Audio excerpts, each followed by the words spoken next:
Old Elias here for all of my friends in the mental militia. I'm celebrating this month 3/4 of a century on planet Earth. And my voice betrays the fact that I'm getting old. I also, though, am old enough to not worry about it if all I can do is make raw footage home videos. Just doing the best I can do for an old guy. But a friend named Adam Ruff in Los Angeles recently sent me a link to a show called Line in the Sand. And that's sponsored by a website called Reclaim Your Lives. And I think maybe a lot of my friends wouldn't be interested in this kind of perspective on things, but right now, most of my friends would be interested in how we can get a reasonable life back that we have recently lost this year due to government excessive overreaction to a made-up crisis. So, but all of you know that I collect conspiracy theories, and so this won't surprise you, but I have a little clip from that 4.5-hour video that I would like to share with you. This is Sacha Stone coming to us as part of a massive lineup of very well-known speakers, such as G. Edward Griffin and Robert Kennedy Jr. and others. I think Del Bigtree is in there. It's just a fascinating lineup of people speaking out with their own points of view about the fallacies that are very obvious in the official story of why our entire world is being dominated and destroyed by a very powerful super elite who feel like they are authorized to tell us how we should live on planet Earth. So Sacha Stone was one of the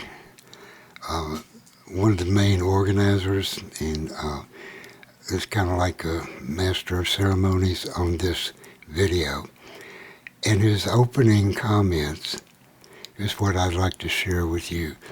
I would encourage you to go and watch it if and when you have time. Watch the whole 4.5-hour long video. Pretty doggone good presentation. And of course, you know, for mental militias, you probably already know everything. But what's so good about Sacha Stone's presentation, his introduction, is, in my opinion, it's because it is powerful poetry. It's some of the best poetry I've heard in a long, long time.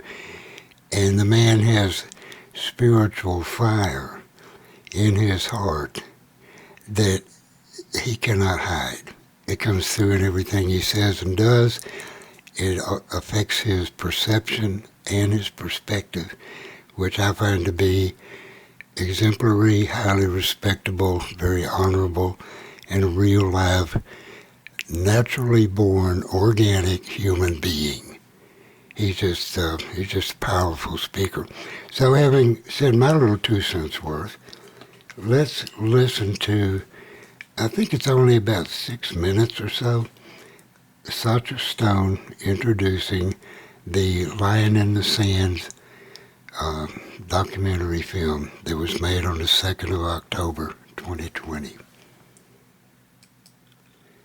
And I'm going to run that page up so that we can see it full screen. And let's see if that adjusts properly. I believe it does, so let's play it. Wow, welcome everyone to The Line in the Sand. This is our official go time. So we are streaming live on the Highwire, and we have been censored already on Facebook, so hopefully it's coming through on some of those pages. We're going to be scrolling across the stream where to find us. So if you're just tuning in on Facebook and if for any reason you get disconnected, you can go to reclaimyourlives.com. The links are there. We're also streaming on Rio TV. And you can please do a watch party to share this event out to the world. We are super excited to bring together the top informational, inspirational, seminal voices to speak on the current status quo. Many of you have been following Sacha as we've been doing conversations probably since May. We've had almost 60 conversations with some of the most impressive minds on the planet right now. So we're extremely delighted to bring to you this epic conversation that's going to shake and ripple waves across the world. So Sasha, I'm going to hand it over to you to make an opening statement. Thank you, Imani. Friends, family, brothers, sisters, wherever you are, thank you for joining us. None of us drawing the line in the sand today are under any illusions about the grave dangers we all faced in 2020 as a family of humankind. We're facing a totalitarian dragnet in our world, the likes of which we have not seen in history. And at no time in recorded history have we faced such a vast deception, such an insidious breach of human liberty, or such flagrant censorship. At no time in living or recorded memory have we seen such syndication of evil and orchestrated collusion to deceive and cause injury to our species by the democratically elected governments and institutions whose function it is to serve and protect, to defend and ensure the safety and the prosperity of the human race. So what measure of madness has seized our world? What measure of wickedness and witchery has infiltrated the ethers that we should all fall into a dream spell at the command of a mainstream media, academia, and public health narrative which defies all medical science and common reason? And how far have we departed from that God-given reason that we should deprive ourselves of sunlight and proximity to our families whilst we auto-destruct our businesses and our livelihoods at the command of unelected technocrats, billionaires, and corporations masquerading as governments? How far have we departed from conscience when we consider that, for an instant, the dereliction of parental duty of care it requires in letting men in white coats stab our babies with needles, pumping lethal toxins, fecal tissue, poisonous metals into their pristine blood? How far have we departed from our soul covenant when we allow mindless functionaries to legislate us 6 feet apart from one another, forcing us to lurch around like goons in face masks, pretending at the efficacy of something which merely dehumanizes us, ridicules us, and depletes oxygenation of our brains, rendering us even more stupid by each day, turning us incrementally into that drone class of plantation slaves that our invisible masters had long dreamed about?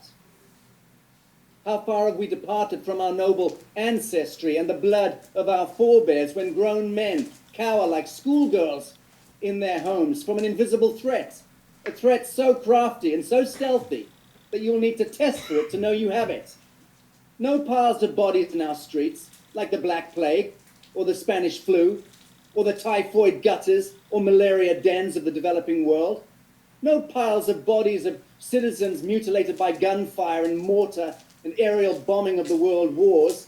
Just an invisible thing propped up by the desperate lies of a provable lineage of eugenists and Planned Parenthood fetishists.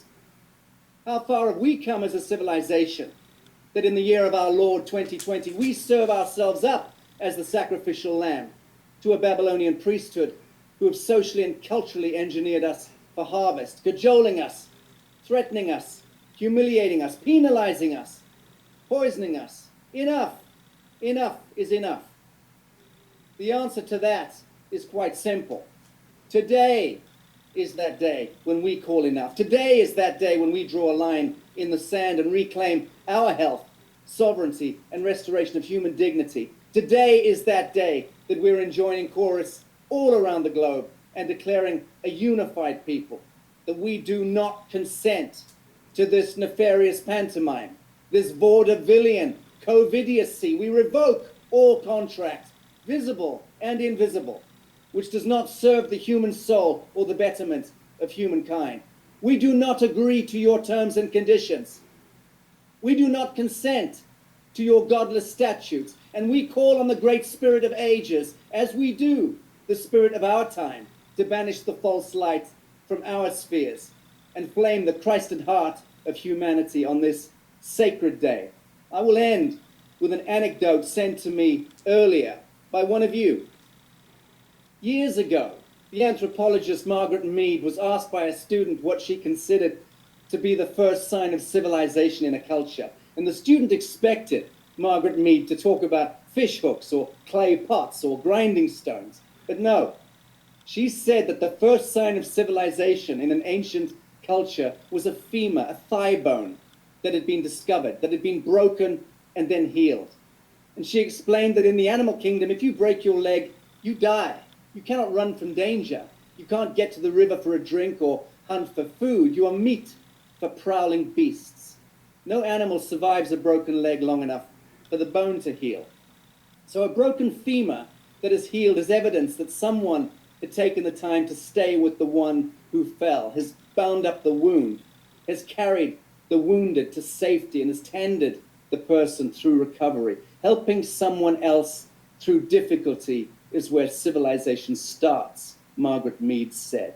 And in that same spirit of fellowship, brothers and sisters, and service to others, Dr. David Martin, Imani, and the New Earth Media team welcome you from all around the globe to this 4-hour broadcast event, The Line in the Sand. Let us all turn our attention away from the cult programming of media and deceptions, and instead look to ourselves and each other, and all become menders of broken things in this world. Let's start today.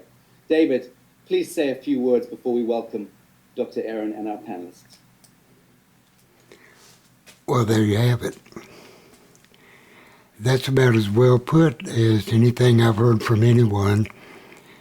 A righteous assessment of the precarious positioning of humanity right now on planet Earth. So I hope you enjoyed that. Thank you very much for viewing this, and keep the faith, you know.